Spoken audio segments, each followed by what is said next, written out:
Muchísimas gracias por asistir a esta nueva actividad del Departamento de Psicoanálisis y Sociedad de la Asociación Psicoanalítica Argentina. Este día colaboran en este diálogo, esta conversación abierta, integrantes del departamento y colaboradores. Van a participar Valeria Corbella, la licenciada Valeria Corbella, docente además de la Universidad Católica Argentina, Gabriela Hirsch, licenciada, psicóloga, psicoanalista, integrante del equipo, Estela Poggi, licenciada en psicología, María Inés Irribarren, miembro de APA, igual que Marta Nowick, Hernán Asperue, candidato a analista en formación de la Asociación Psicoanalítica Argentina, Silvia Costa, también analista en formación, miembro del comité de IPA de investigación en género y sexualidades, es más amplio el título, lo sintetizo un poco. Margarita Slack, licenciada, colaboradora del equipo, Clara López Moreno, integrante del equipo, y mucha otra gente que está en Facebook. El trabajo de nuestro departamento siempre ha sido tratar de hacer un puente entre el abordaje psicoanalítico y los emergentes sociales que permanentemente nos obligan a producir nuevas reflexiones para comprender las realidades.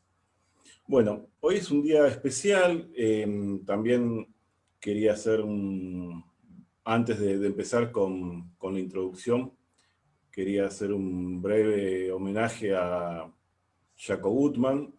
Como ustedes saben, Jacob Gutmann es alguien que se ha ido hace pocas semanas, a los 87 años, era miembro de la Asociación Psicoanalítica Argentina y también un miembro muy activo del Departamento de Psicoanálisis y Sociedad. Un hombre con muchísima trayectoria que trabajó con Mauricio Goldenberg en el Policlínico de Lanús y en el Hospital Italiano, un amante del tango y el ajedrez, así que, bueno, un hombre con mucho humor, siempre venía a las reuniones, siempre participó en los encuentros virtuales que tuvimos hasta hace pocas semanas.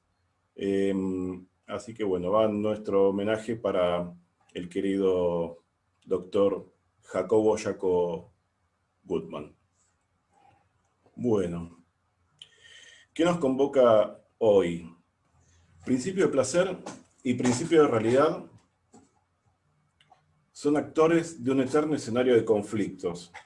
Sabemos que la pulsión siempre se satisface, sea en forma inmediata o mediada por una postergación transformada en deseo. Esto, que parece tan básico, responde en sus orígenes al juicio de atribución, lo cual es primero para el psicoanálisis, funcionando, diríamos, binariamente. Lo bueno es propio, lo malo se expulsa, rechaza, destruye, desestima. Se ignora automáticamente, digamos. Es que el yo obedece a la puesta en guardia del placer. El juicio de existencia es posterior. El nacimiento del yo es a partir de la existencia de una diferencia, de un otro, complejizando así el psiquismo, al empezar a dar cuenta de una otredad diferenciada, una realidad compartida, realidad que contiene diferentes objetos, los agentes primarios, los padres por ejemplo, los agentes secundarios, con sus vicisitudes cotidianas, políticas, culturales, económicas, sociales. Encuentro que va produciendo diferentes síntomas. ¿Qué pasa frente a esta nueva presencia, esta nueva situación? ¿Qué pasa en la edad adulta cuando esa otredad es disruptiva, pudiendo no ser traumatizante? ¿Hasta dónde puede llegar el proceso defensivo? Sabemos que desestimación, negación, son dos operaciones defensivas, pero también la proyección de lo intolerable. El teatro de este conflicto es el yo, instancia que, como sabemos, no es autónoma, ya que se encuentra sometido a la pulsión, al superyo y a la realidad, estando entonces amenazado siempre por peligros provenientes de estos tres frentes, ante los cuales hay tres variedades de angustia. Angustia que hay que entender siempre como expresión de una retirada frente al peligro. En este sentido, traigo un fragmento del yo y el ello, los vasallajes del yo. Nos recuerda Freud que, como ser fronterizo, el yo quiere mediar entre el mundo y el ello, hacer que el ello obedezca al mundo y a través de las propias acciones musculares hacer que el mundo haga justicia al deseo del ello. Se comporta, pone como ejemplo, como el psicoanalista, pues por su miramiento por el mundo real, se recomienda al ello como objeto libidinal y quiere dirigir sobre sí la libido del ello. No es solo el auxiliador del ello, es también su siervo sumiso que corteja el amor de su amo. Donde es posible, procura mantenerse avenido con el ello, recubriendo sus órdenes inconscientes con sus racionalizaciones preconscientes. Simula la obediencia del ello a las admoniciones de la realidad, aun cuando el ello ha permanecido rígido e inflexible. Disimula los conflictos del ello con la realidad y toda vez que es posible, también los conflictos con el superyo. Con su posición intermedia entre ello y realidad, sucumbe con harta frecuencia a la tentación de hacerse adulador, oportunista y mentiroso, como un estadista que aún, teniendo una mejor intelección de las cosas, quiere seguir contando con el favor de la opinión pública. Ahora bien, entrando en la justificación de esta actividad, atinamos a un abordaje del impacto del nuevo contexto a partir de la disrupción de cierta homeostasis social a la que veníamos acostumbrados, incluso en la Argentina, produciendo emergentes que intervienen en la percepción de la realidad subjetiva e intersubjetiva y la reacción frente a estos.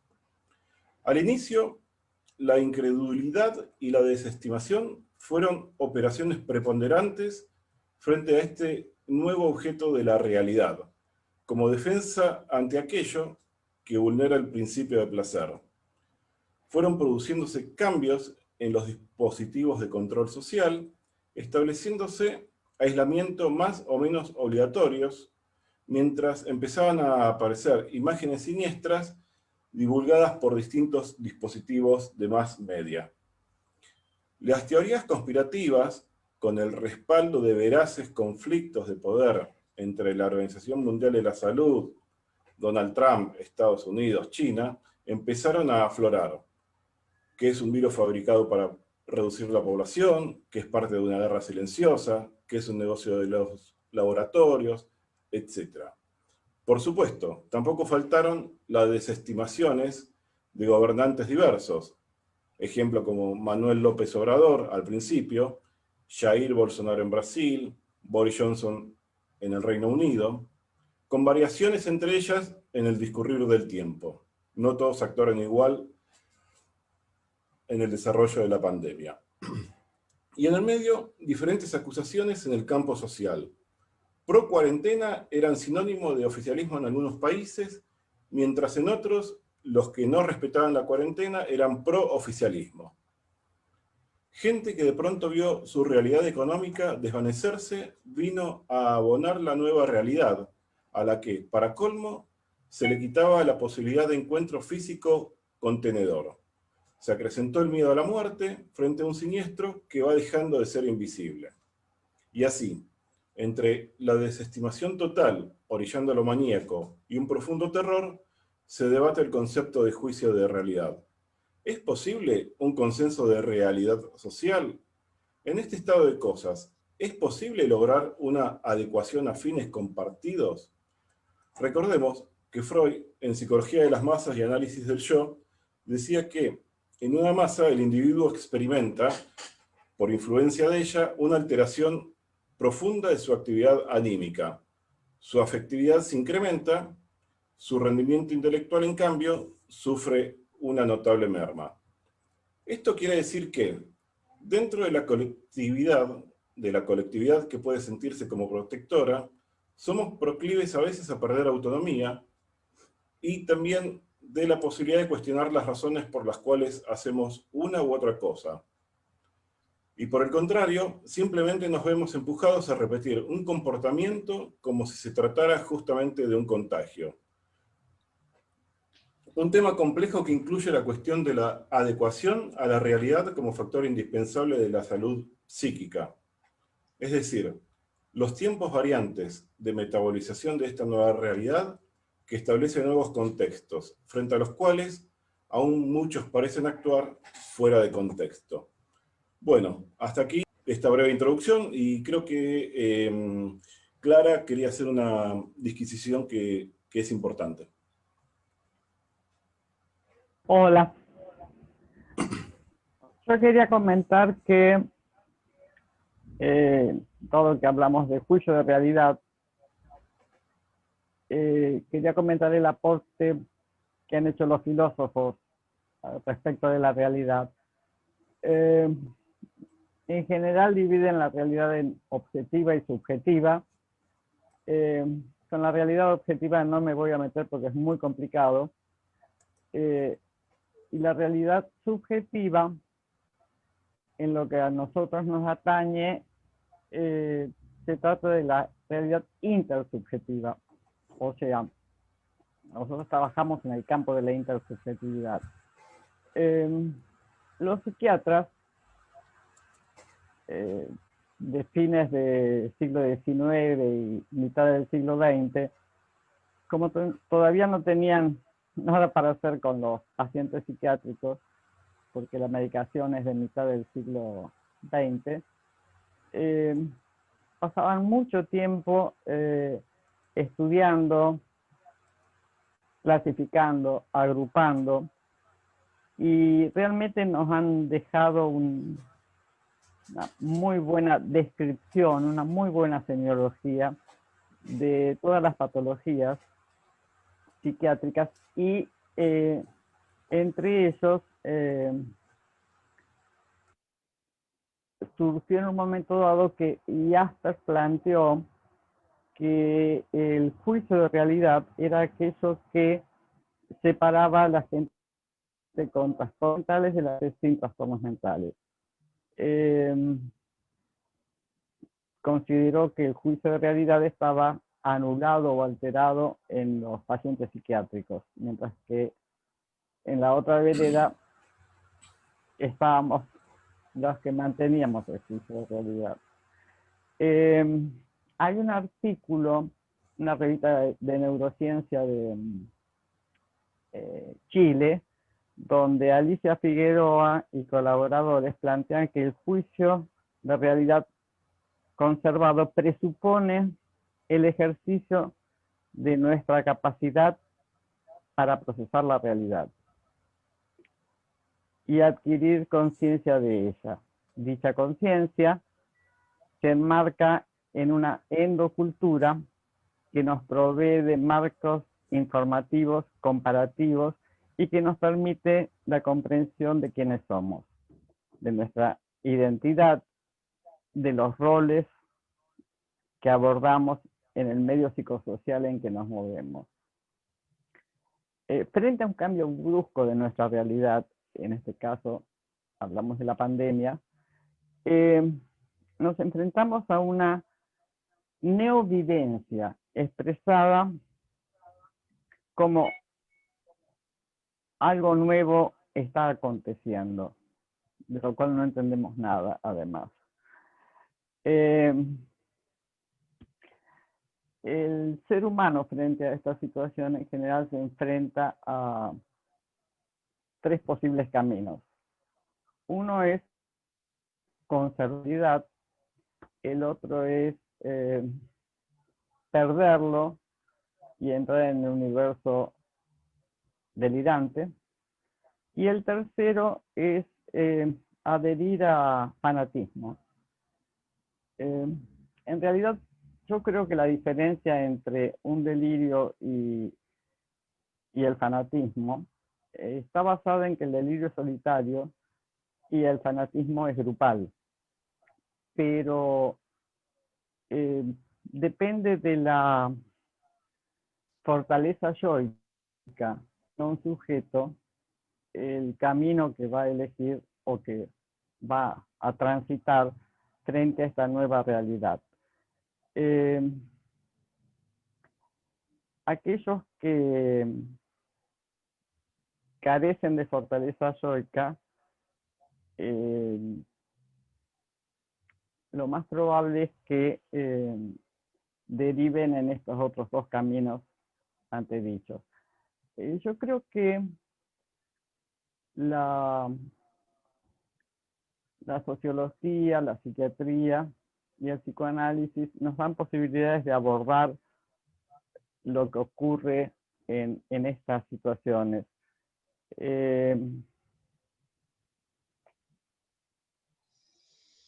Nosotros nos vamos a centrar en el psicoanálisis, que es nuestro terreno, para tratar de intentar esclarecer algo de todo lo que nos sucede. Nada más. Muchas gracias, Clara. Adelante, Valeria. ¿Me escuchan? Sí. Perfectamente. Ok, bueno, yo les quiero decir, lo que quiero hacer es como un breve recorrido, ¿no? A través de algunas ideas relativas al juicio de realidad, que por supuesto desde mi entender, ¿no? Fueron como ejes organizadores dentro del psicoanálisis clásico, pero que sus huellas se extienden hacia miradas más contemporáneas, ¿no? Esto es un poco, digamos, el camino que quiero hacer, ¿no? Entonces, como siempre en psicoanálisis empezamos por Freud, ¿sí? Voy a tomar dos conceptos que Juan ya planteó en la introducción, ¿sí? Que son los conceptos de juicio de atribución y juicio de existencia, ¿sí? Muy vinculados a la noción de juicio de realidad.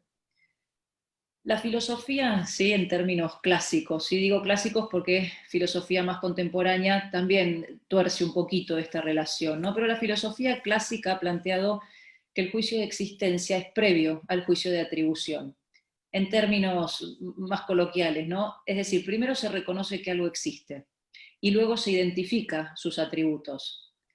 La originalidad de Freud, ¿cuál fue? Dar vuelta esta perspectiva, ¿sí? En tanto su punto de partida para la constitución psíquica tiene su origen en el juicio de atribución. ¿Qué quiero decir con esto? Es decir, que el juicio de existencia para el psicoanálisis es posterior al juicio de atribución. Es decir, no, lo primero no es darse cuenta de si algo existe o no existe, sino si me gusta o no me gusta. Lo cual esto linkea rápidamente con la noción de principio de placer y principio de realidad, dos principios que al menos desde la primera tópica, y yo creo que también a lo largo de toda la obra de Freud, ¿sí? Son ejes centrales, ¿no? En su teoría.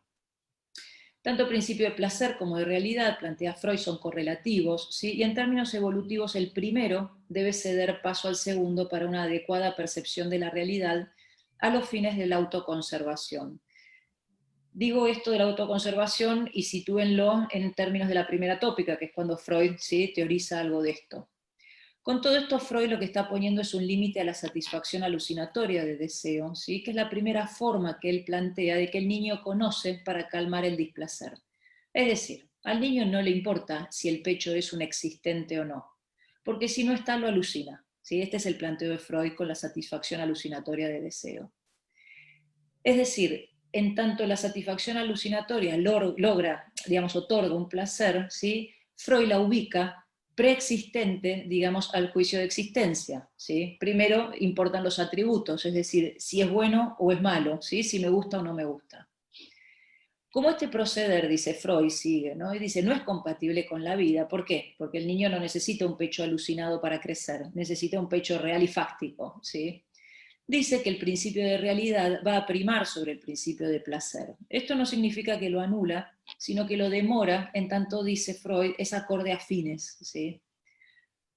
Principio de realidad, lo que todos sabemos, es propio del funcionamiento consciente o del yo de la segunda tópica. Principio de placer corresponde al inconsciente o al ello de la segunda tópica.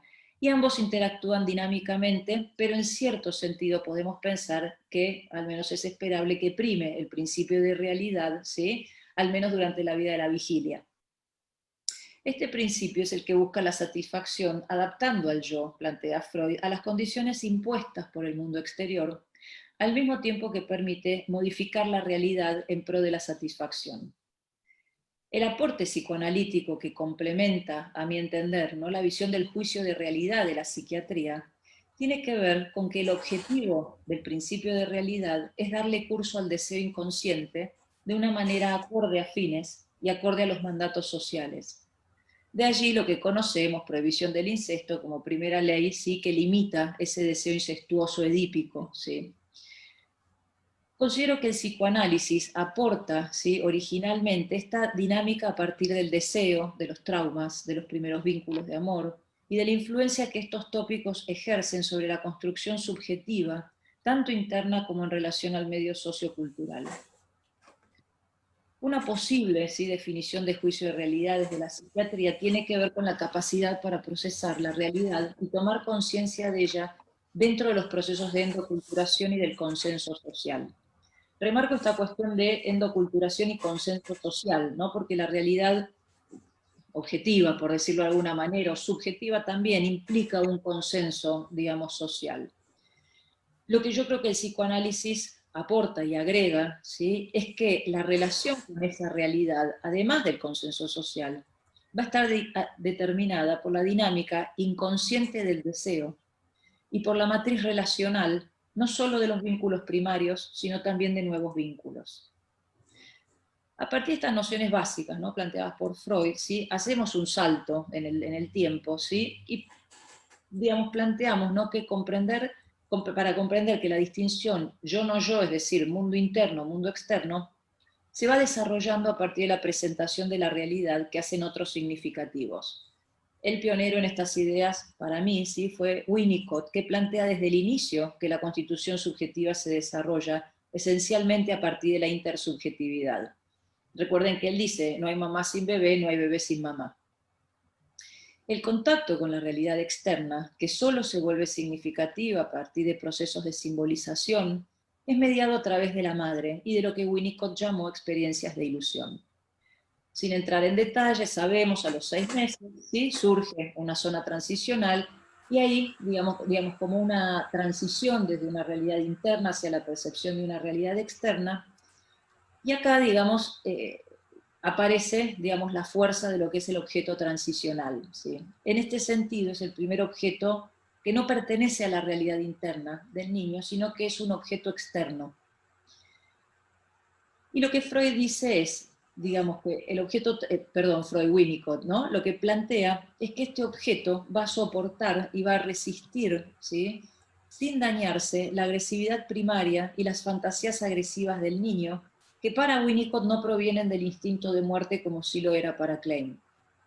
Es decir, que en tanto resiste el objeto transicional, es el que limitará el poder mágico de la fantasía para dar lugar a un pensamiento más realista y al inicio de la distinción yo-no yo. Más allá de toda esta introducción teórica, ¿sí?, yo lo que propongo, ¿no?, para pensar, ¿sí?, un poco en el contexto de hoy, es que si nosotros pensamos en el principio de realidad vinculado a funciones cognitivas superiores del yo, tal como plantean en el yo y el ello, estamos hablando de un sujeto con un aparato psíquico medianamente estructurado, capaz de distinguir mundo interno, mundo externo, capaz de frenar deseos y fantasías inconscientes, y de funcionar de un modo más o menos adaptado a la realidad, pudiendo también transformar esta realidad de manera adaptativa. Hablamos de un sujeto que no pierde los límites entre el yo y el otro. Digo esto en relación a la constitución del sí mismo, que cuando se pierde esta función límite, los ideales propios se vuelven omnipotentes y narcisistas, pudiendo asumir formas violentas para encontrar su satisfacción. Es decir, que la demora del principio de realidad en este caso ya no existe. El otro se va a transformar por identificación en una parte del propio yo, a través de estos mecanismos de identificación, perdiendo los límites entre ambos. Cuestionar a un otro, ¿sí?, que se ha transformado en el ideal, es cuestionar también al propio yo. Y acá estamos frente a la dificultad de atravesar estados de duelo por la omnipotencia perdida. Eso que se pone en juego a través de la transicionalidad en estados de salud, en el marco de cuadros psicopatológicos puede llegar a formas violentas, sostenidas por la ilusión de reencuentro de ese objeto que se ha perdido. En términos de Klein, sería la dificultad de alcanzar y atravesar la posición depresiva, que para esta autora sabemos que marca el límite entre cuadros más severos y cuadros más neuróticos. aceptar las propias fantasías, los deseos, la culpa, la ambivalencia, la responsabilidad de nuestros actos y capacidad de reparación y de amor son consecuencias de la tramitación de esta posición depresiva. Creo que estas líneas así teóricas, ¿no? Para no ocupar más tiempo y dar un poco también lugar a otras ideas, ¿no? Yo creo que da el pie para hablar de algunas formas sociales actuales, ¿sí? Formas sociales violentas, fanatismos, ideologías totalitarias que implican la no aceptación de la diferencia, o mejor dicho, diría yo, la no aceptación del otro. Por esta cuestión que hace un ratito mencionaba, ¿no? De que el otro pasa a ocupar el ideal del propio yo. Entonces, digamos, cuestionar al otro es cuestionar al propio yo. Y acá yo creo que en esta dinámica es en donde aparecen formas, insisto, de totalitarismo o de fanatismo cruentas, ¿no? Bueno, hasta acá, Juan. Bueno, muchas gracias. Bueno, María Inés, creo que... Algo que escribir. Les cuento que acá somos más o menos 20, pero les cuento que en el Facebook de APA hay más o menos 90 personas que ya están haciendo preguntas, así que después se las voy a pasar por acá. Bueno, Freud dijo que el psicoanálisis no es una cosmovisión. Sin embargo, a lo largo de su historia, esta definición del psicoanálisis está y estuvo discutida. Si intentásemos sostener la postura de Freud, podríamos decir que el juicio de existencia, Freud diría, por ejemplo, que la existencia del inconsciente, está más allá de cualquier cosmovisión. Sin embargo, las ideologías entendidas como, de Wikipedia, el conjunto normativo de emociones, ideas y creencias colectivas, al generar una valoración particular de aquello que consideramos existente, termina por crear realidades en las que habitamos y que pueden ser tan diversas que finalmente terminan siendo incompatibles. La pandemia, es decir, el coronavirus, está creando una nueva realidad en el orden mundial. Pero esta nueva realidad que se está creando no es tan uniforme como se podría suponer. Imaginemos a un conjunto social compuesto por el 40% de la población de Argentina, con serias dificultades para el acceso a Internet. ¿Acaso la realidad que vivimos nosotros, psicoanalistas conectados por Zoom, tiene una raíz común con la realidad de aquellos que no disponen ni de Internet ni de computadora? Esto nos lleva a pensar que no es posible el ejercicio del psicoanálisis sin pensar la realidad social en la que se desarrolla. El mundo interno no es sin el mundo externo, y al modo de la cinta de Moebius se hace particularmente difícil la separación tajante entre uno y otro mundo. Freud fue avanzando desde la histeria, pasándola por la primera tópica, a pensar en la pulsión de muerte, el malestar en la cultura, y finalizar trabajando en Moisés y el monoteísmo, la barbarie nazi. ¿Será posible entonces pensar al psicoanálisis sin pensar la actual pandemia y el cambio que en el mundo se está estableciendo del mundo digital?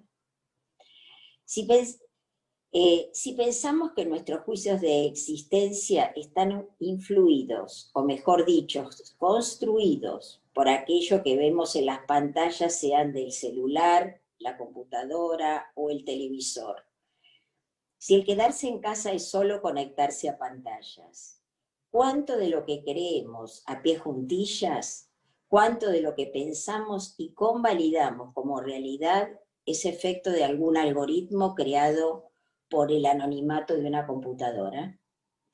Vivimos un momento muy peculiar donde nos alimentamos con nuestros propios pensamientos, que son recreados por los algoritmos que nosotros mismos alimentamos.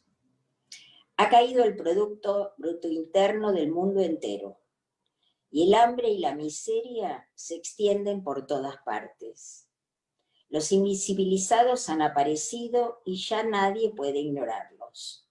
¿Es esto así? ¿O solo se han hecho visibles por unos minutos? No lo sabemos con exactitud, pero conociendo cómo es la humanidad, es muy posible que vuelvan a desaparecer apenas surja la vacuna. La conmoción de la pandemia se debe a que la muerte se ha hecho presente como una amenaza universal. Antes, los que morían eran los sirios o los iraquíes, aquellos que están tan lejos de nosotros que no nos afectan. Hoy, coronavirus mediante, todos somos mortales.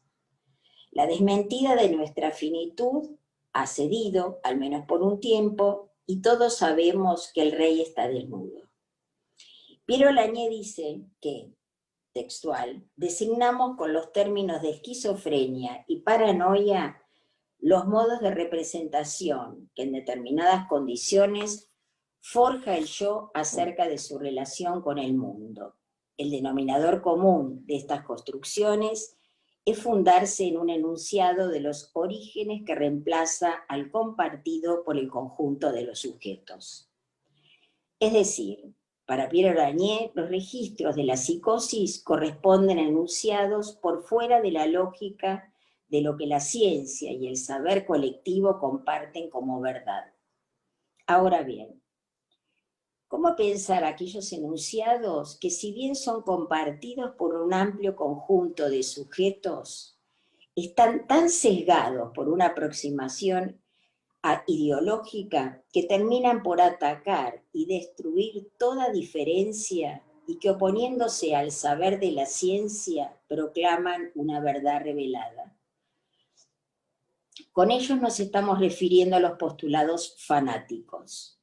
Sabemos que todo juicio de existencia está atravesado, en más o en menos, por juicios atributivos que le otorgan el valor de bueno, malo, útil, inútil o perjudicial.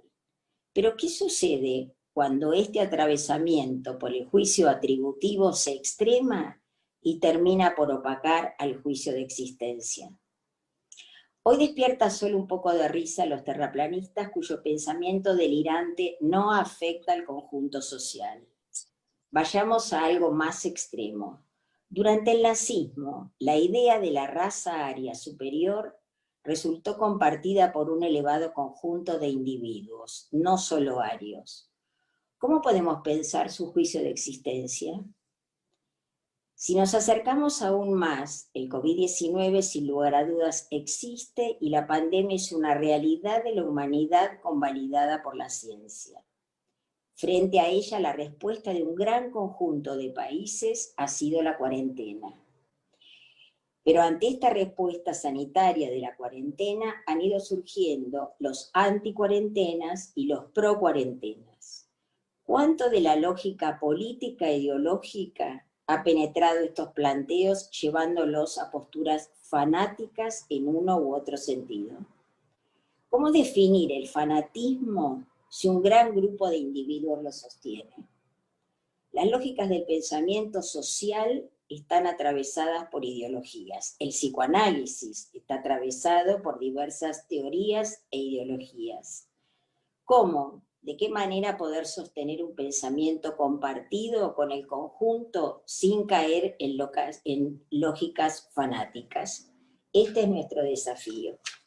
Les dejo un poquitito unas preguntas que a mí me interesaría que hablaran.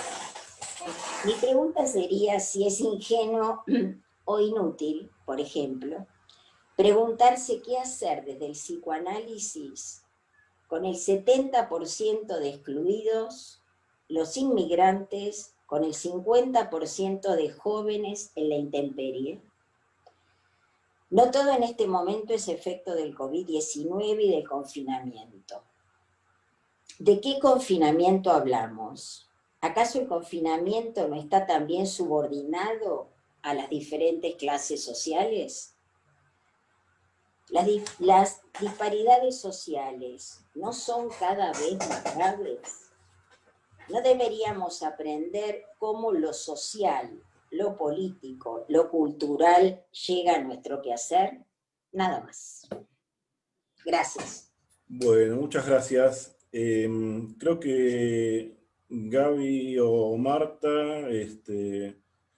Gaby, arrancá Gaby y después le doy a Marta que me pidió la palabra. Y creo que Bueno. después está Margarita. Bueno, adelante. Bueno, seguimos pensando juntos. Nos preocupa cómo cada uno interpreta los mensajes que recibimos para enfrentar la pandemia. Nuestro canal de información, al estar aislados, son los medios, el efecto que tienen sobre los diferentes psiquismos. Vamos a considerar algunos aspectos en relación a la comunicación. Se me ocurrió traer algunas viñetas como para pensar. A modo de ejemplo, un dicho, algo que dijo un analista muy reconocido. A mí, para serle franca, la gente que se queja porque no puede jugar al tenis, los miro como si fueran extraterrestres. No los puedo entender. Cuando alguien me dice, estoy aburrido de estar en mi casa, no puedo entender tampoco eso. Entonces me pregunto, ¿la descalificación de lo experimentado? Otra viñeta. Un paciente que siempre fue muy bohemio y anti-establishment y vive en la provincia de Buenos Aires donde hay muy pocos casos. Denuncia llamando a la policía a algunos jóvenes que juegan al fútbol en la plaza. ¿El fascista que llevamos dentro? Otra viñeta. ¿Se puede ir a jugar a los juegos?, pregunta un niño, después de más de 150 días de cuarentena. ¿Se puede ir a jugar? Esa es la pregunta. Este niño refleja hasta qué punto están en jaque necesidades básicas esenciales. Entonces, en los tiempos de las comunicaciones paradojales y totalizadoras, el mensaje «cuídate, quédate en casa» implica ciertos a priori. Por ejemplo, supone que casa es un lugar seguro para todos. Universaliza la representación de un concepto. La representación casa es tomada unívocamente. La recomendación quédate en casa para aquellos que padecen de violencia doméstica, por ejemplo, no parece ser garantía de salvaguardar la vida. Más bien parece lo contrario, una condena a padecimientos innumerables. En estas condiciones pueden volverse conflictivas las funciones del yo cuando no coinciden con el a priori implícito en esa comunicación. Entonces, sentir, percibir, experimentar diferente genera angustia. Llega el peligro de descalificar lo experimentado. En este caso, es vivenciado como una paradoja patológica por la violencia y la pulsión de muerte implícita en la desmentida de lo que el otro siente. Es necesario situar lo patógeno de la paradoja en el conjunto estructural que liga a su contexto histórico y sincrónico y al conjunto del eje narcisista. Cuidarse es la otra parte del postulado. ¿Cuidarse es lo mismo para todos? ¿Es posible en la misma medida para todos? Cuando se vive sin agua potable ni cloacas, cuando la casa es apenas un ambiente con varias personas compartiendo la morada, ¿cómo cumplir con lo establecido? La comunicación paradójica entrampa al yo y paraliza su función organizadora. Autores como Searles, Ancier, Roussillon hablaron sobre el efecto paradojal de cierto tipo de comunicaciones en las cuales necesidades y pulsiones del sujeto son alternativamente sobreestimuladas y luego frustradas, produciendo la descalificación de lo que el sujeto experimenta. Para que la comunicación paradójica produzca efectos, tienen que cumplirse dos condiciones. Que la relación con el objeto sea de una alta intensidad. Cuanto más central sea la relación con el objeto paradojante, más devastador serán los efectos de la comunicación. La dependencia de los niños, por ejemplo, al cuidado de los adultos, o podríamos pensar de un Estado respecto a sus ciudadanos. Si el aparato psíquico está poco formado, poco organizado, y si no es rico en representaciones psíquicas, más destructores serán sus efectos. A mayor dependencia, mayor es el poder desorganizador y pasivizante. Diferente a pasividad. Pasivizante es someter a la fuerza a alguien a padecer un estado de impotencia y sin esperanza, un desamparo. y no simplemente una modalidad de goce, me refiero a esa parte, ¿no? Así como la comunicación paradójica, en el caso de ser una estrategia defensiva, tiene aspectos desestructurantes y de desligazón, pero cuando resulta parcial, puede dar lugar también a los efectos creativos de la paradoja. Esto puede explicar en parte los hallazgos en la clínica de algunos pacientes hoy de procesos de cambio psíquico y creatividad que también se pueden dar en esta nueva realidad. El uso de la capacidad creativa en un espacio que puede volverse potencial. La casa, en este caso, adquiere otra significación. Podría ser una dimensión potencial. O sea, el significado es así, diverso y múltiple. ¿Cómo tomar en cuenta las necesidades particulares y diferentes? En tiempos de fake news y de movimiento cancel culture, la cultura del derribamiento de estatuas, la anulación de la historia, bien viene revisar cuán real es la realidad. Palabras de Václavic, How Real is Real, en un giro que dice que la comunicación crea lo que nosotros llamamos realidad. Pero pensamos con Roussillon que así como no se puede afirmar que lo real sea aprendido en sí mismo, tampoco se puede afirmar que sea engendrado por la concepción que tenemos de ello. ¿Este es un callejón sin salida? Una paradoja. Lo real solo puede ser hallado al construírselo, pero es precisamente esta operación de construcción la que lo construye como real aprehensible. En todo caso, es la lógica recursiva de la que nos posibilita pensarlo y el paradigma de la complejidad. ¿Cómo legislar sin desmentir las diversas necesidades esenciales? Hasta acá. Okay. Creo que Marta quería hacer una intervención.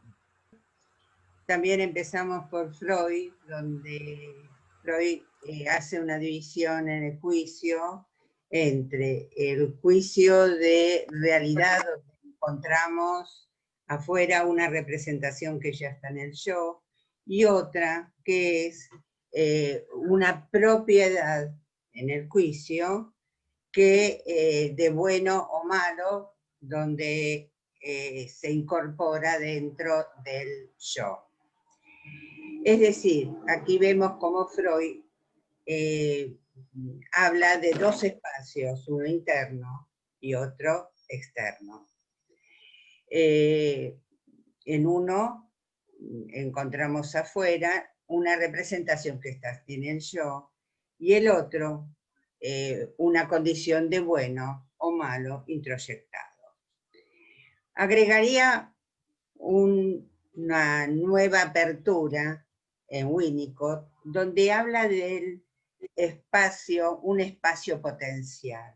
En este espacio potencial, el sujeto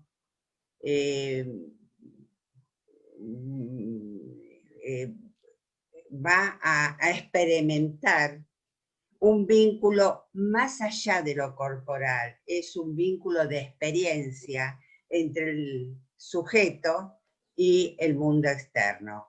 Es decir, hay en Winnicott un tercer espacio, ese espacio de experiencia, un espacio de confiabilidad en el ambiente, un goce más allá de lo corporal, como persona.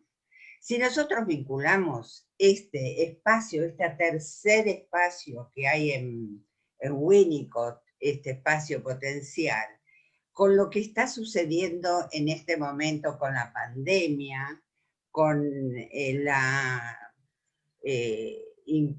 encierro, vemos que cuando hay un permiso al exterior, sale inmediatamente a buscar ese espacio y ese contacto, ese tercer espacio de goce personal, de juego, de cultura, donde está privado realmente y con un deseo permanente al encuentro con ese otro espacio potencial, donde está lo personal vinculado más allá de un deseo de goce corporal.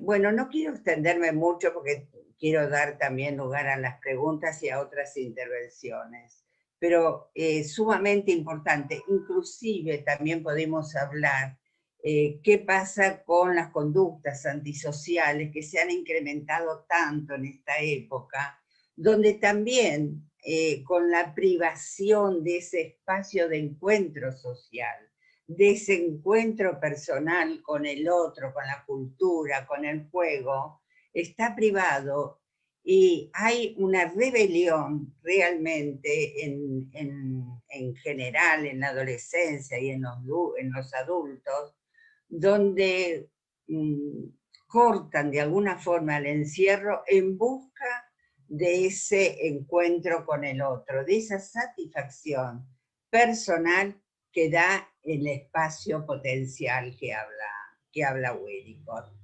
Bueno, hasta ahí porque si no se hace realmente muy extenso. Muchas gracias, Marta. La verdad que, bueno, muchos abordajes desde muchos puntos distintos y es compleja la cuestión, no es tan sencilla, ¿no?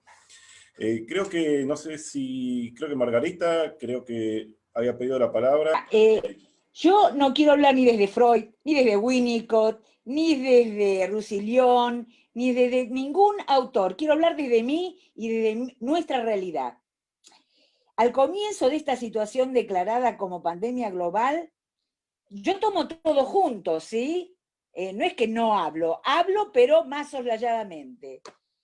En donde la Argentina, a través de la presidencia, toma medidas que al principio parecían extremas, yo me pregunté, ¿y si las medidas estuvieran justificadas?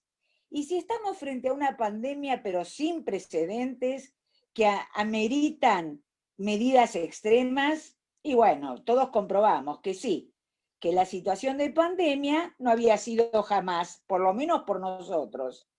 Entonces, se me hizo claro que el sistema político por sí mismo no puede ejercer el control de la gente, que se desborda frente a cualquier situación de afloje. ¿Se acuerdan cuando toda la gente iba al banco a cobrar sus jubilaciones o pedir permisos para salir del confinamiento? Parecería ser que es necesario agitar, y esto es serio, agitar el estado de pánico permanente a través de los medios masivos de comunicación para poder lograr un acatamiento disciplinario sin disidencia y, para colmo, con aplausos incluidos a los médicos. Y es así como queda claro que los balcones, como decía Marta, empiezan a tener un tercer espacio, una nueva significación, y pasaron a ser un lugar de reunión, una plaza pública, diríamos, a distancia, un lugar de mínima expresión, de por lo menos ver al otro, de contacto con el otro, en donde se aplaude a los sanitarios, a los médicos, pero también se hacen cacerolazos de protesta cuando no hay acuerdos, o se canta en solitario o en coro. Convengo que hay que tener distanciamiento, pero que se debería llamar, para mí, distanciamiento físico y no distanciamiento social. Sabemos todos que somos seres gregarios, sociales, y somos mamíferos y necesitamos el apego. Y acá, obviamente, nos remitimos a Bowlby, el contacto y el vínculo con el otro.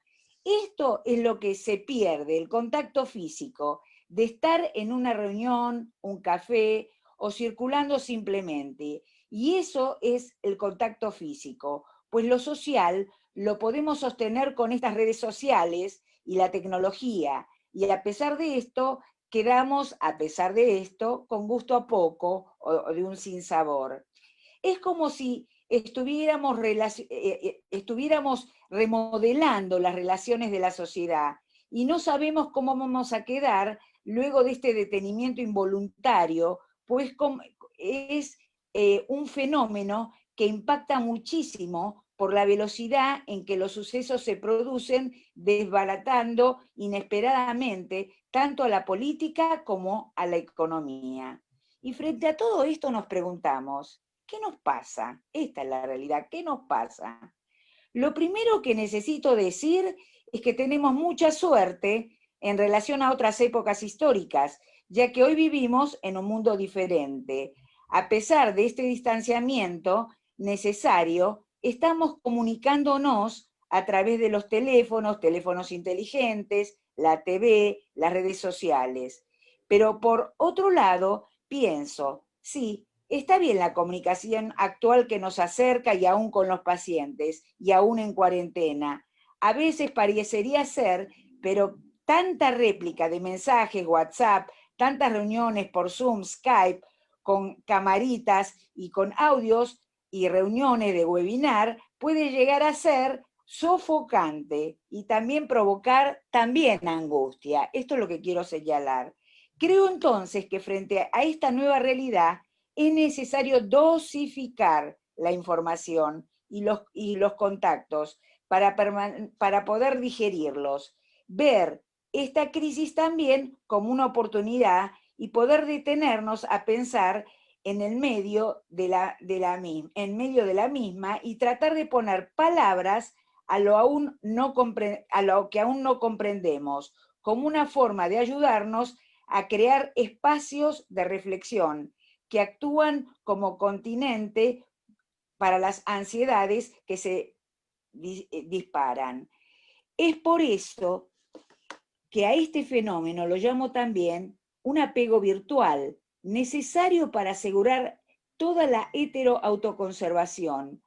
Lo muestra el apego compulsivo a las redes de comunicación y se convierte en la fuerza motivacional del psiquismo que organiza la vida de fantasía y la conducta, que comunica las angustias y los sufrimientos específicos, ansiedades de separación, dolor por el duelo, por el objeto que potencialmente se puede perder o que se perdió, sin poder ofrecer el consuelo de un abrazo. Esta situación ha conmovido a todos de una manera importante, ya que todos atravesamos en conjunto este mismo flagelo, que es el temor del contagio al virus, tanto los analistas como los pacientes. Eso significa que nos iguala en cuanto a nuestra función analítica, pero sí que estamos ante muchos superpuestos, pero diferenciados. Evidentemente, la cuarentena nos enfrenta de manera inexorable a un cambio de paradigma, pero si bien nos comunicamos de manera diferente, no es cuestión de que el barbijo nos tape la mirada y la escucha analítica, ya que es un requisito básico de nuestro quehacer, y eso es lo que nos diferencia. Bueno, puedo continuar. Bueno, muchas gracias, Margarita. Bueno, abrimos un poco el espacio, aquí somos varios. Silvia Costa. Bueno, la verdad es que escucharlos es muy complejo. Yo tengo alguna pregunta o en todo caso algún comentario, porque me parece que las cosas de las que estuvieron hablando son muy diferentes o están combinadas en niveles muy distintos. Digamos, esto empieza siendo algo sobre juicio de realidad, y yo me preguntaba, digamos, si nosotros podemos realmente ponderar qué lugar le estamos dando a la dimensión social de la realidad en nuestra configuración como psicoanalistas. Porque si realmente entendemos, ¿no? Yo pensaba en lo que hablaba Gaby cuando hablaba de qué significa casa, qué significa cuidarse, qué significa para el otro. Si nosotros, digamos, ¿cuánto atribuimos en esto, a partir de nuestras propias atribuciones en términos sociales? ¿Qué entendemos que el otro está representándose o significando cuando hablamos de esta dimensión? Me parece que este es un plano de lo que se estuvo hablando. Si todos tenemos un consenso o realmente entendemos la variabilidad que hay subjetiva frente a significantes que usamos socialmente de manera indiscriminada. No digo solamente como psicoanalistas, digo en general, en discursos políticos, en discursos analíticos, en discursos académicos, ¿no? Me parece que este es un nivel de pregunta. El otro es la pregunta que traían sobre, bueno, ¿cuál es la posición del psicoanálisis como disciplina frente a la desigualdad? Este es un debate dentro de las instituciones analíticas que va y viene, depende del tema, y donde hemos visto a lo largo de épocas posiciones distintas. ¿Cuánto nos tenemos que comprometer? ¿Cuánto nos tenemos que mantener a distancia frente a las evidencias de las desigualdades que vemos en nuestros pacientes, entre nosotros mismos? Si tenemos algo que decir, no tenemos nada que decir, nos tenemos que involucrar como instituciones, ¿no? Es una pregunta. Hay distintas respuestas para esto.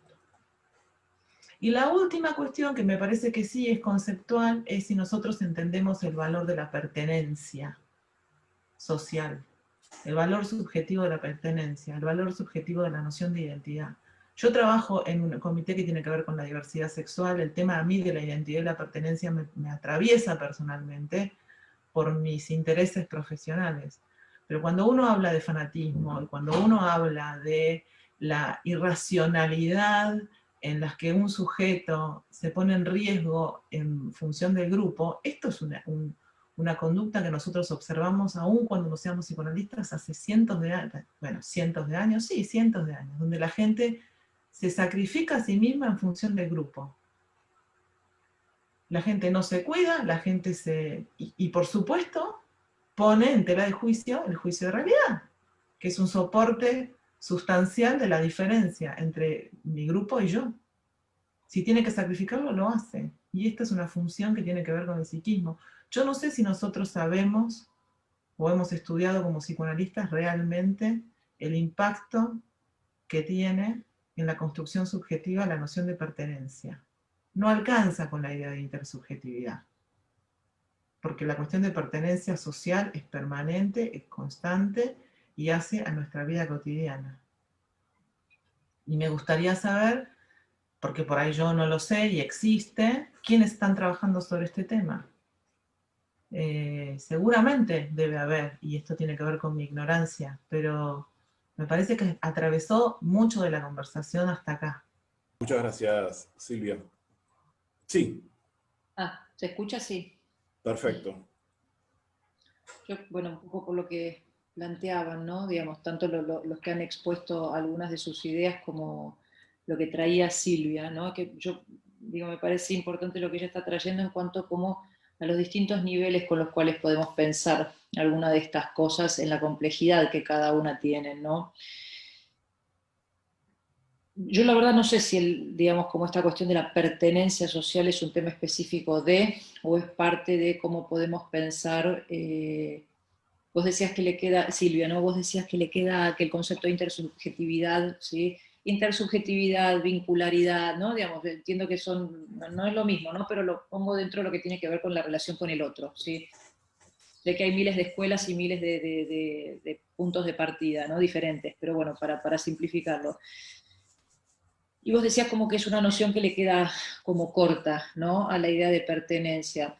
Claro, yo no sé si es un tema específico, porque bueno, si yo lo pienso, digo, hablo de pertenencia, hablo de identidad, hablo de identificación, ¿sí? Social, intersubjetiva, intrapsíquica.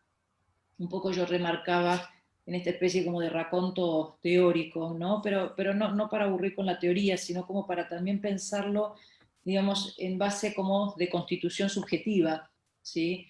Cómo interfieren o cómo intervienen, ¿sí? Determinadas identificaciones que y yo creo que tiene que ver con la idea de pertenencia, ¿no?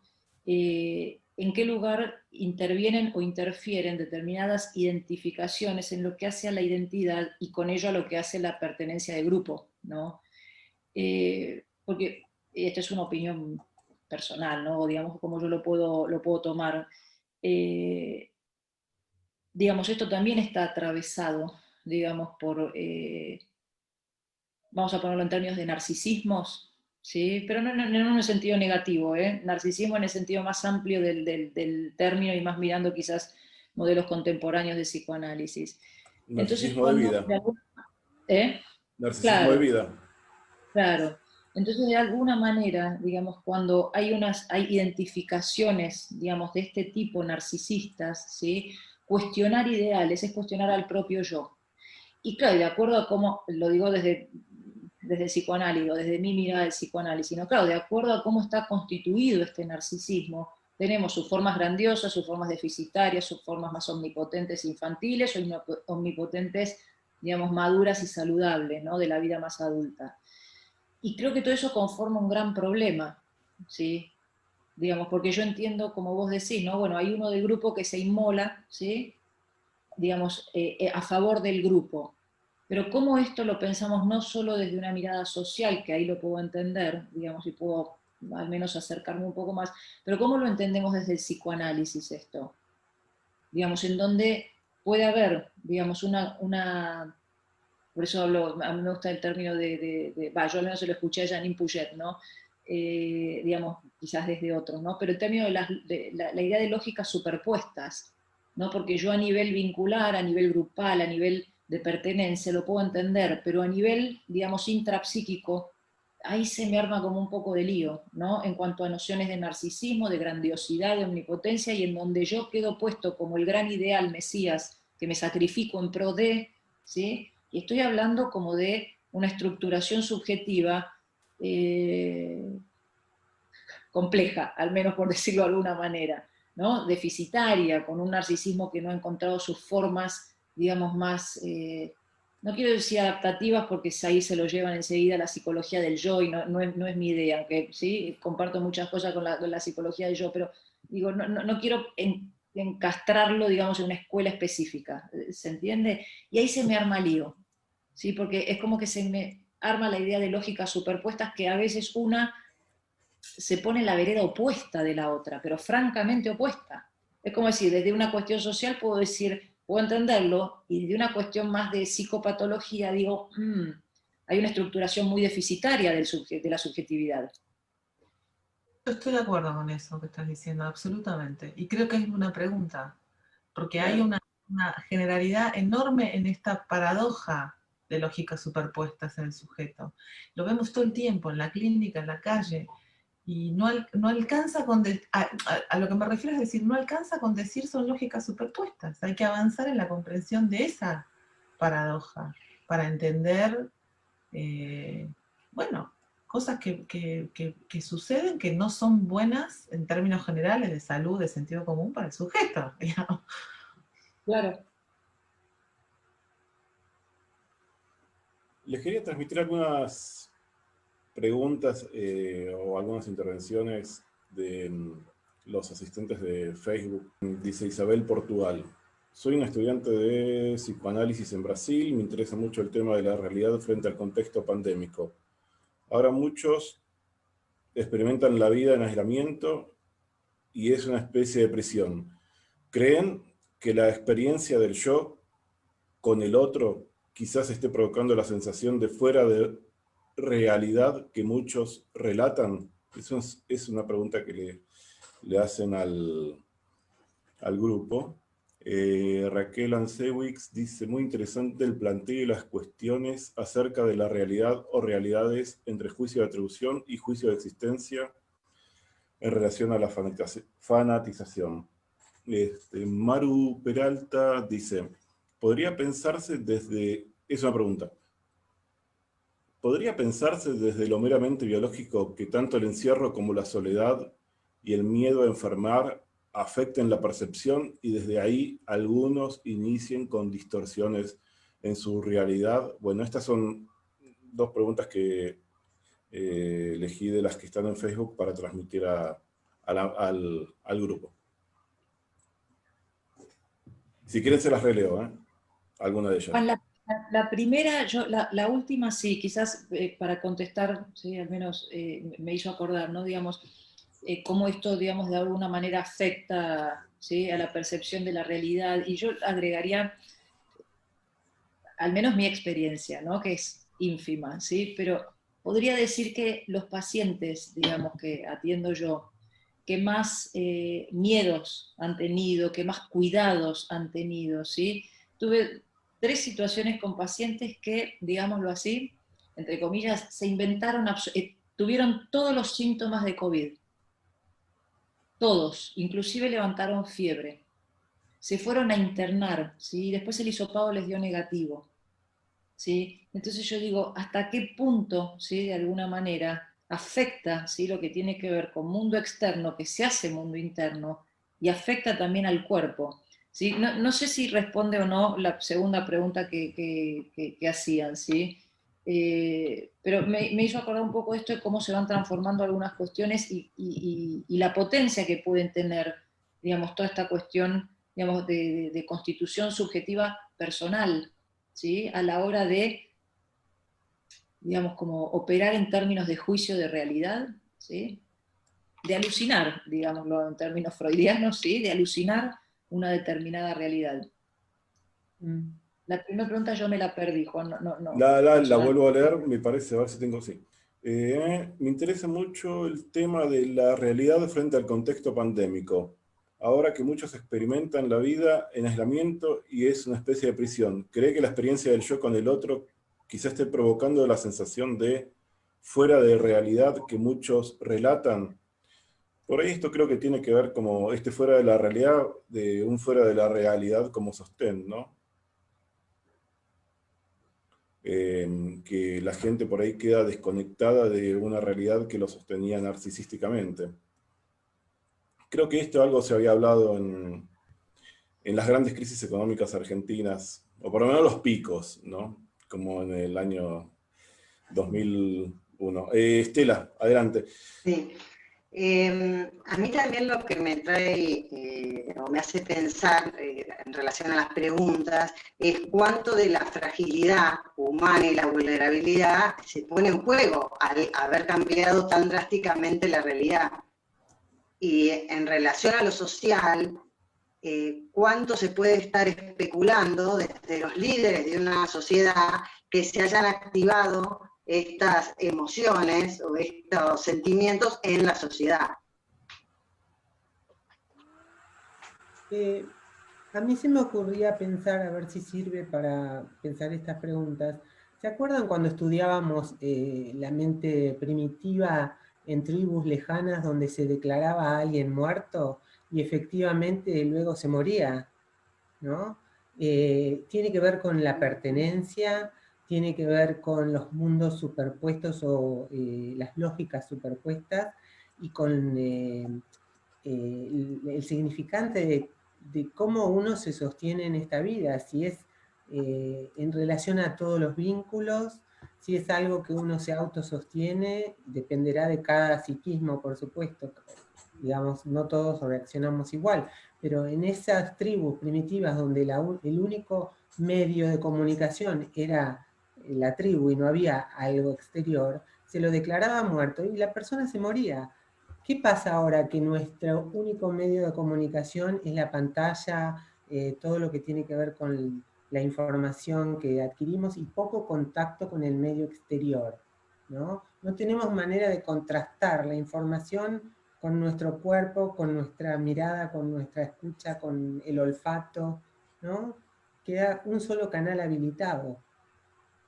Pasa, Gaby, Gaby, mira, yo pensaba, ¿no? También, es que eso quizás era más al inicio, ¿no? De lo que tiene que ver con el aislamiento forzoso, ¿no? Sí, Pero, sí. por ejemplo, digamos, hoy, digamos, muchos pacientes, sobre todo de una franja de edad entre 20 y 30 años, ¿no? Y hoy el discurso es este. Yo estuve, sí, me decía una paciente, yo dormí en la misma cama, sí, con 3 amigas. Una de ellas tenía COVID. Yo no me contagié. Así que si no me contagié ahí, no me voy a contagiar. Se lo puede tomar, ¿sí? Como una desmentida, si uno quiere, o también se lo puede tomar como una comprobación en su mundo, fáctico, ¿sí? De que el virus no es tan contagioso como a ella le están diciendo que lo es. Al principio lo creía porque cumplía rajatabla la cuarentena, ¿sí? Y ahora ya no, digamos, está comprobando fácticamente de que no hay tal cosa que le dicen. Que se entienda bien, no quiero decir que no existe el virus, que la Tierra es plana y que es un invento de no sé quién, ¿eh? No estoy queriendo decir eso por las dudas para que no me malinterpreten. Yo digo como principio de cuarentena creían en los medios. Estamos ya, no sé, 5 meses y pico, y ahora está la gente, yo salí y no me contagié, me dicen. Claro. Ahora, acá hay un tema de miramiento por el otro también, ¿no? que es la realidad de un otro que comparte nuestra existencia. Yo soy inmune, no me contagio, pero tampoco tengo un miramiento por otra persona a la que puedo contagiar. Vos sabés que yo creo que tiene que ver más con el juicio de atribución, porque el juicio de atribución es el que hace que digamos, si no que el virus existe o no existe, sino si el virus es bueno o, sacamos bueno, si el virus es muy malo o no tan malo. Entonces, si en tanto que yo le atribuyo, ¿sí?, una no tan grande letalidad como dicen que es, porque lo veo, suponete, lo veo en mi mundo, ¿no? No en general. Entonces digo, no, no tiene que ver con el cuidar o no del otro, sino que tiene que ver con que uno le está poniendo un atributo, ¿sí?, que no... Si yo no me Que no es contagio, el otro no se va a contagiar. claro, es un juicio de atribución, no de existencia. Perdón, yo quería incluir acá dos conceptos que creo que tienen que ver con esto. Uno es el de creatividad, porque en mi experiencia la gente con mayor capacidad creativa enfrenta mejor las dificultades cotidianas.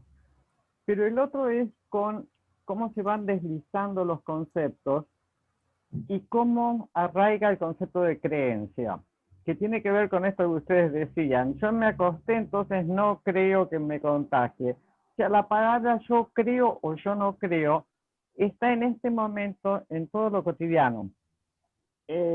Ejemplo, me crucé abajo con una vecina que no tenía puesto barbijo.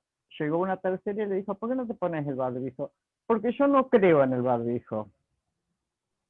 Y yo me quedé realmente muy sorprendida, porque dije, ¿qué tiene que ver la creencia? ¿Qué tiene que ver el yo creo o yo no creo con el juicio de realidad o con lo que cada uno piense? Entonces, si nos deslizamos a la creencia, nos deslizamos al pensamiento mágico y podemos sacar cantidad de inferencias que son maravillosas. Digo maravillosas en el sentido de alucinantes, y digo alucinantes en el sentido psiquiátrico. En relación a lo que dijeron antes del fanatismo y de esto del sacrificio por el grupo, ¿no? Y yo pensaba que esto lleva a las más sublimes actuaciones y a las más terribles actuaciones, ¿no? Porque podríamos ver, bueno, por ejemplo, por ahí voy a decir cualquiera, pero San Martín cuando, digamos, motivó a todo un ejército a cruzar los Andes, una hazaña inconcebible para la época, ¿no? A diferencia de los que se inmolan por un ideal que podríamos nosotros, con nuestra mirada, juzgar como totalmente irreal, con un juicio de realidad delirante, como por ahí los que se inmolan los terroristas, ¿no? Que para ellos no es delirante. O sea, depende también de cada sistema de creencias, para volver a lo de Clara, y a cada sistema ideológico, ¿no? Como dentro de ese sistema tiene cierta coherencia, y si lo miramos desde afuera podemos evaluarlo diferente, ¿no? Eso es lo complejo de esta situación. Sí, la verdad que es muy complejo. Yo estaba pensando en, volviendo un poco sobre el tema y sobre las crisis que hay en Argentina, por ejemplo la del 2001, que provocó grandes migraciones y provocó un montón de situaciones en materia de salud mental, pero lo cierto es que la realidad, ¿no? Digo, por ahí me equivoco, pero creo que la realidad impacta según el mundo fantasmático que cada uno de nosotros tenemos, ¿no? Digamos, con qué anteojos nosotros venimos para leer la realidad que nos circunda. Y lo que se sostenía, por ejemplo, por muchos psicoanalistas, sostenían en ese entonces, es que muchas veces en situación de éxito económico o éxito social o determinado sostén colectivo de una persona, mientras anda todo bien, esta persona va a estar bien. El problema es cuando esos soportes, el éxito social, incluso ese estar integrando cierto colectivo en contacto presencial cae, bueno, de acuerdo a su estructura psíquica va a reaccionar este sujeto, ¿no? El problema me parece que es cuando, en la clínica, cuando todo esto se masifica, entonces están todos los argentinos, o todo el mundo, estamos en la misma situación, muchas veces puede llegar a confundirse algo que es efecto de un emergente social de algo que se amalgama o se superpone con una predisposición psíquica, ¿no? Que afecta obviamente al sostén narcisista de cada persona. Yo no sé si hoy se podría sostener, bueno, la realidad social afecta a cada persona y cada persona va a reaccionar de acuerdo a sus falencias o fortalezas narcisistas. Digo, hoy es una situación muy extrema también, ¿no? Que es muy diferente a la crisis del año 2000-2001. Digamos, Yo no creo... en algunos puntos, es cierto, las crisis desestabilizan la posición narcisista. Ahora, a veces la realidad se impone de una manera donde por más, no sé si van a coincidir, donde por más fortaleza narcisista, haciendo mella en el psiquismo, ¿no? Pero yo quería aportar algo que Winnicott dijo, el miedo al derrumbe. Y él dice siempre que el miedo al derrumbe tiene que ver con algo previo que le sucedió al sujeto, que en realidad el derrumbe le fue ocasionado antes.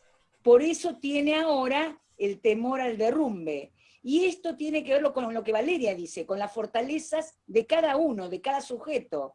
Y cómo fue su historia. Igualmente yo creo, ¿sí? Y un poco por lo que decís, Marga, y lo que decía Juan, yo creo que por más que se compare, ¿sí? Ahí coincido un poco con los que piensan de este modo, ¿no? Que por más que se compare con otras crisis, con otras pandemias, con un montón de otras cosas, es una situación totalmente novedosa, ¿sí? Entonces, Novedosa. Sí. yo no me atrevería a decir que el derrumbe de alguien hoy, ¿sí? Es porque es una repetición de viejos derrumbes, ¿sí? No me atrevería a decir que... Sí, pero ¿por qué alguien se sostiene? ¿Por qué alguien se sostiene y otro no? ¿Por qué alguien se puede sostener y otros no? Yo voy un poquito más, como decía Clara, lo pienso más en términos de creatividad, de flexibilidad, ¿sí? De menor rigidez, ¿sí? De más recursos, ¿sí? Como Juan en otro webinar, ¿te acordás que vos traías la idea de que estamos todos en la misma tormenta, pero no todos estamos con los mismos barcos, ¿sí? Hablando de la desigualdad, pero no solo de la desigualdad social, sino de desigualdad también de recursos, ¿sí? De la diferencia psíquica. Claro, exactamente. Pero yo no creo que esto sea una reedición y que vuelven viejas y hay todo un movimiento de regresión frente a pulsión de muerte, desamparo inicial. Sí, yo creo que puede haber todo eso, por supuesto que puede haber, pero yo creo que también hay muchas cosas nuevas de las cuales nadie tiene la experiencia, ¿sí? Nomás para plantear, porque algo vos decías, Marga, respecto de la tecnología. Yo no sé si todos tenemos la suerte, ¿sí? O es una suerte que tengamos la tecnología. Es como que, ¿sí? Cuando alguien nos dice, bueno, vos tenés la suerte de tener trabajo y no te podés quejar, y a lo cual yo estoy respondiendo muy frecuentemente, al menos déjenme el derecho de queja, ¿sí? De que eso todavía lo tengo, ¿sí? Porque ahí también estamos haciendo como una distinción de, como vos tenés esto no te podés quejar, y me parece que es muy... es una imposición, digamos, con la cual, digamos, no siempre nos sentimos cómodos. Pero hablando de tecnología, ¿no? Yo me pregunto, y sé que no tiene mucho que ver con el tema, pero bueno, alguien habló de lo que tiene que ver con el contexto social y los recursos psíquicos. Nosotros estamos atendiendo todos online, ¿sí? Cuando esta pandemia termine, ¿sí? Y un paciente, por ejemplo, nos diga, no llego al consultorio, ¿sí? Tenemos sesión por Skype. Antes nosotros lo íbamos a entender quizás como pura resistencia. Después de esta situación, ¿lo vamos a entender como una resistencia? ¿Se entiende? Todos estos webinars que acortan distancias, que a mí me ha dado la posibilidad de, ¿sí? Una formación continua con alguien que está a miles de kilómetros en una hora, en un horario que yo me acomodo. ¿Qué vamos a decir como psicoanalistas frente a esto? ¿Se Sí. entiende? Entiendo que me estoy yendo del tema, pero Buenísima bueno. pregunta. No, está bien entendido. Interesante. Sobre todo esto va a No, producir no. grandes modificaciones a nivel No, es institucional. interesante.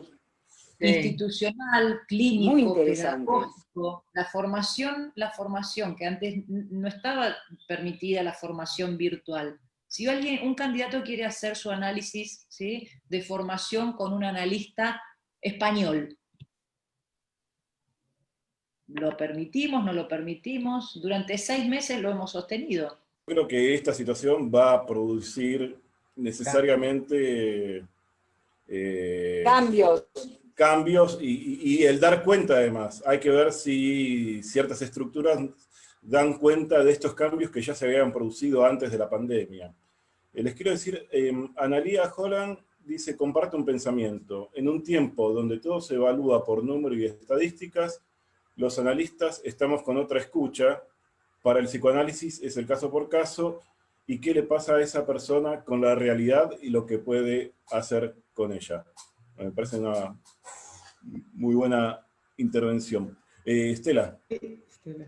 Sí, yo pensaba también como analistas, pero trayendo un concepto del neurocognitivismo o de otras áreas, ¿no?, del saber científico, en relación, por ejemplo, a cómo encarar la nueva realidad, ¿no?, que está la posibilidad de una mirada de túnel o una mirada de perspectiva.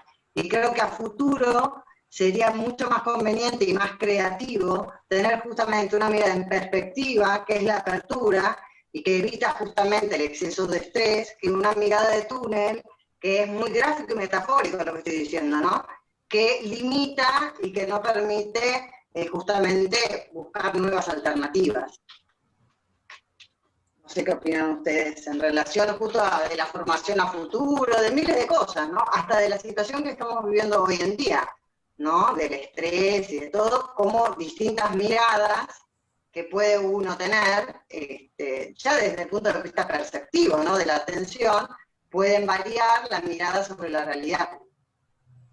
Sí, yo comparto esto que decís, Estela. Sobre todo, me parece que tiene que primar la inteligencia en la lectura de estas realidades, porque convengamos en que la realidad, si yo planteaba esta reunión, bueno, a ver, ¿es posible lograr una realidad consensuada? Una lectura de realidad consensuada. Me parece casi un imposible. Hay algún acercamiento y en general, cuando se logra hacer es con una gran carga, una carga simbólica, porque lo que es la realidad real nunca la vamos a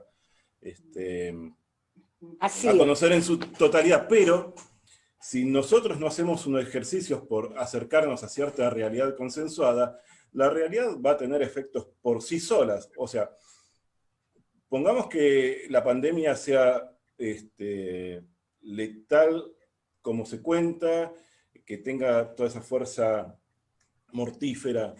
Por más que actuemos como si no existiera, como si fuera más leve, la realidad va a actuar igualmente. Y creo que de la misma forma va a suceder con las instituciones psicoanalíticas. Por más que las grandes estructuras psicoanalíticas no quieran ver la realidad se va a imponer y eso puede hacer que ciertas estructuras sucumban por sí solas, por el peso de la cosa, de esa cosa que se llama realidad, ¿no? Y a la que no nos queda otro remedio que poder abrazarla con palabras, con esto que estamos tratando de hacer ahora. Me parece que volvimos al tema del juicio de atribución y al juicio de existencia en relación a las instituciones. Si las instituciones se equivocan en los juicios de atribución, el juicio de existencia va a empezar a estar en jaque, ¿no? Me parece que no va a quedar más remedio que incluir ciertas cuestiones que fuimos aprendiendo todos y que ya estaban funcionando, pero que acá nos tuvimos que poner todos a usar estas herramientas, ¿no? Llegué a entender, pero que la realidad en realidad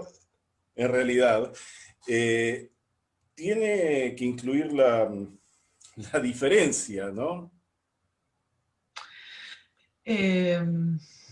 Yo no sé si hay una respuesta. Yo no sé si yo me atrevería a decir, la respuesta es que la realidad tiene que incluir la diferencia. Yo, siguiendo lo que decía Valeria, en cuanto a cómo pensar las contradicciones entre, digamos, entre estas distintas lógicas superpuestas, me aparece una pregunta que tiene que ver con la estadística. Si vos tenés que el 80% de la gente tiene comportamientos que vos a priori podrías considerar anormales, patológicos, deficitarios, uno puede pensarlo así o puede repensar las categorías. A esto me refiero. Las lógicas superpuestas están, claramente, y las vemos y las transitamos nosotros mismos. El tema es que cuando vos tenés, la pregunta que me hago es cuando vos tenés y mirás para afuera y ves el consultorio y mirás de la calle y ves la noticia y de acuerdo a tus juicios de atribución podrías pensar que el 90% de la gente, el 80% de la gente tiene un comportamiento, no sé, patologizable, tal vez te puedas preguntar algo acerca de las categorías. No sé si hay que hacerlo. Es una pregunta, estamos hablando, estamos conversando abiertamente, creo que todo el mundo está diciendo lo que se pregunta.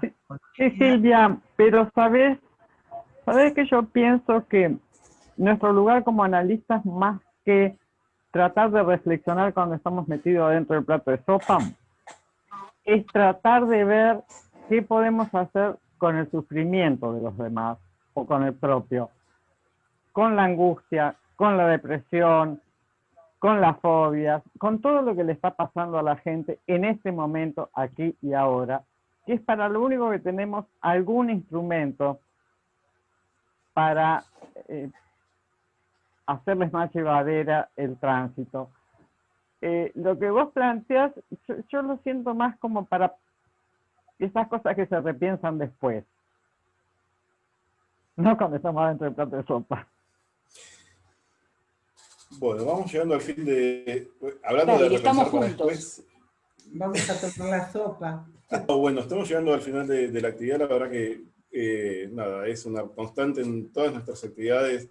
En general, más que llegar a conclusiones, lo que instalamos son un montón de preguntas para seguir pensando. Así que, bueno, yo les quiero agradecer a todos la presencia y también a los que participaron desde APA Social, desde el Facebook de APA. Así que, bueno, muchísimas gracias a todos. Gracias Silvia, gracias Gaby, Estela, Hernán, Marta, Margarita, y que ahí estuvo Cristian. Así que, bueno, y muchas gracias Guillermo. Saludos Karina. Saludos. Gracias a todos.